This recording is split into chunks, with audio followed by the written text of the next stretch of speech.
Okay. Lakhimpur Kheri में इस समय एक चीज चर्चा का विषय बनी है, जो कि केंद्रीय मंत्री का यहाँ चुनाव हार जाना। इसी मुद्दे पर बात करने के लिए हमारे साथ कुछ लोग लखीमपुर खीरी के मौजूद हैं। जानने की कोशिश करते हैं कि क्या कारण रहे जिससे अजय मिश्र टेनी को यहाँ हार का मुंह देखना पड़ा। सर, ये बताइए, क्या कारण आप देख रहे हैं जिस तरीके से अजय मिश्र टेनी, जो कि प्रबल दावेदार थे, जीत के बड़े प्रत्याशी माने जा रहे थे, उनको हार का सामना करना पड़ा? क्या कहेंगे? जो पूरा यूपी का हम परिदृश्य देख रहे हैं, समाजवादी पार्टी 37 सीट पाकर लोकसभा में सबसे बड़ी तीसरी लार्जेस्ट पार्टी बन गई है। तो एक सीट को कुछ स्थानीय कारण और कुछ पूरी यूपी में, मेरा मानना है कि 400 पार का जो दावा था वो इनके लिए घातक सिद्ध हुआ, क्योंकि सिर्फ विपक्ष पूरा एकजुट हो गया कि इनको हराना है और इनके वोटर और कार्यकर्ता कहीं मान गए कि हम जीत रहे हैं। पहला कारण ये। कुछ कारण और है कि कहीं ना कहीं नैरेटिव सेट करने में विपक्ष सफल रहा। 400 सीट पाएंगे ये तो संविधान बदलेंगे और आरक्षण खतरे में जाएगा।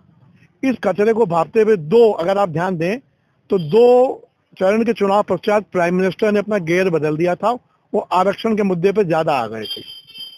और तीसरी बात ये कि लगातार ये चला था कि 8,500 युवाओं को मिलेंगे, 8,500 महिलाओं को मिलेंगे, किसानों का कर्जा माफ होगा, जीएसटी माफ होगी। तो ये सब जो इनका चुनाव प्रचार था कहीं ना कहीं, स्पेशली 3 राज्यों में। और एक चीज बता दूं आपको और थी, कहीं ना कहीं अंडर करंट में चल रहा था कि अगर भाजपा को 350 सीट आ जाती तो योगी जी को भी मुख्यमंत्री पद से उत्तर प्रदेश से हटाया जा सकता। तो स्थानीय घटकों के बजाय, और साथ में क्या हुआ कि जो उन्होंने कैंडिडेट चुना, उस समुदाय विशेष, उस समुदाय के, उस जाति के लोग ज्यादा, वो एकजुट हो गए। उनको लगा कि 2 बार से लगातार हमारा पहले एमपी उसी जाति का बनता, तो उनको लगा कि हमारा होगा, तो वो एकजुट हो गए इस बार। मतलब जो भाजपा के सपोर्टर भी थे, देखा गया कि वो सपा में चले गए जातिवाद नाम पे। तो इस बार 14-19 में जो कि अलग लहर थी, तो 19 में पुराना समीकरण जातिवाद का काम किया। तो मेरा मानना कि इस वजह से कहीं ना कहीं एक चीज होती कि थोड़ा करप्शन का मुद्दा, लॉ एंड ऑर्डर की सिचुएशन ठीक है यूपी में, लेकिन ये मेरा मानना है चूंकि व्यापारी वर्ग से उठना बैठना होता है कि अधिकारियों के करप्शन पे लगाम नहीं, और अधिकारियों के रिश्वतखोरी के रेट जो बोलते हैं व्यापारी लोग, धीमे धीमे बढ़ते जा रहे हैं। तो कुछ ये रीजन भी थे स्थानीय कारण, साथ साथ पूरे उत्तर प्रदेश के कुछ न कुछ घटक थे, जिसकी वजह से सपा ने, और साथ में हम ही कहेंगे अखिलेश जी की कहीं ना कहीं स्ट्रेटेजी भी कामयाब रही कि वो नैरेटिव सेट करने में सफल रहे कि हम आरक्षण हटा देंगे, हम आरक्षण आपको दिला के रहेंगे, किसानों का कर्जा माफ करेंगे। कई केंद्रीय मंत्री हार गए हैं, क्या कहेंगे आप? लखीमपुर में भी एक मंत्री जो गृह राज्य मंत्री थे, अजय मिश्र टेनी, उनको भी हार का सामना करना पड़ा। क्या कारण आपकी नजर में, क्या कारण? जी, ये हमें लगता है कि इंडिया गठबंधन जो है, ये लालीपाप दिखा करके जनता को कि हम तुम्हारा कर्जा माफ करेंगे और आरक्षण ये जो बजाय रखेंगे, और पैसा जो महिलाओं को देने की बात कही, और जीएसटी माफ करने की, ये तमाम सारे लालीपाप जो दे दिए, तो जनता को लगा कि शायद इससे पहले कांग्रेस गवर्नमेंट ने कर्जा पूरा का पूरा माफ किया था, हो सकता है इस बार भी कर्जा माफ हो।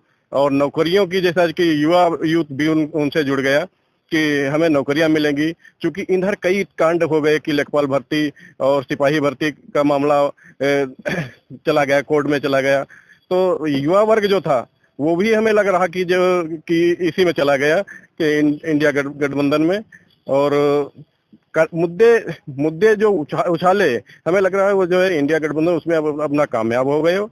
और इधर जो रहा तो टेनी जी, विशेष करके टेनी जी की बात जो है, हमें लगा कि यहाँ पर उनके मेन हारने का कारण ये रहा कि जो क्या कहते हैं, हरगांव, अरे नहीं, धौरहरा लोकसभा सीट से जो प्रत्याशी बीजेपी की थी, रेखा वर्मा जी, और वहाँ जो बसपा का प्रत्याशी ब्राह्मण था, वो रिमोर उड़ाए कि जो है वहाँ का ब्राह्मण जो है बसपा में जा रहा है, तो यहाँ का कुर्मी डाइवर्ट जो है उत्कर्ष वर्मा में हुआ। इसका ये भी एक कारण हारने का कारण है। कहीं ना कहीं आप जाट फैक्टर को भी बना रहे हैं। हमारे साथ और भी एक बुद्धिजीवी वर्ग के पांडे जी, ये बताइए किस तरीके से हार का ठीकरा, क्यों हार गया आपका केंद्रीय मंत्री, क्या कहेंगे? नहीं, उसमें पहला तो मतलब ये है कि मोदी के चक्कर में ये लोग सब मोदी के चक्कर में पड़े रहे, कोई किसी ने पब्लिक का काम नहीं किया। कोई एमएलए ने इनके काम नहीं किया, केवल बस वही चक्कर। और 2.5 लाख से हम जीते ही हैं आराम से, अपना जो है हमारी 10-20 हजार से तब भी जीत जाएंगे। इन्होंने न कोई रोड मैप यहाँ बनाया है, न कोई हरता, कोई काम इनके इन लोगों को नहीं हुआ, कोई इनकी वो नहीं है सही। जब तुम काम ही नहीं करोगे पब्लिक का, पब्लिक तुम्हारा काम नहीं करेगी, आप क्या काम करेंगे? तो कैसे तुमको पब्लिक नहीं देगी वोट? और इधर जो है तुम्हारे पैसा वाला जो है कांग्रेस का ये बवाल, 1 लाख खटाखट लालीपाप, और इधर ये सब काम हो जाना। इधर ब्राह्मण जो है वो तो वोट पड़ा, और बाकी जो है वो बिरादरी का बंटवारा हो गया, कुर्बी उधर चला गया, उधर चला गया, सब उधर चला गया। क्या करोगे? मजहबी बंटवारा चल रहे हैं, सब क्या करोगे? वो सब उसी में चला गया, जाति फैक्टर काम कर गया। अब मोदी के नाम से कौन आदमी, भाई तुम लोग क्यों नहीं काम करते हो? तो यहाँ सांसद में बैठे हो, तुम लोगों की ड्यूटी नहीं है काम करने की क्या? जैसे मोदी 24 रैली की इनका ये नहीं करेगा का 3 रोटी फर्क होती, कोई जरूरी थोड़ा 30-35 हजार वोट कवर में क्या होती है? बिल्कुल कवर कर पाते। देखिए, कहीं ना कहीं जातीय फैक्टर रहा है और कहीं ना कहीं और अन्य मुद्दे भी रहे हैं जो बीजेपी के कम से कम यहाँ की दोनों सीटों पर हार का कारण बने हैं।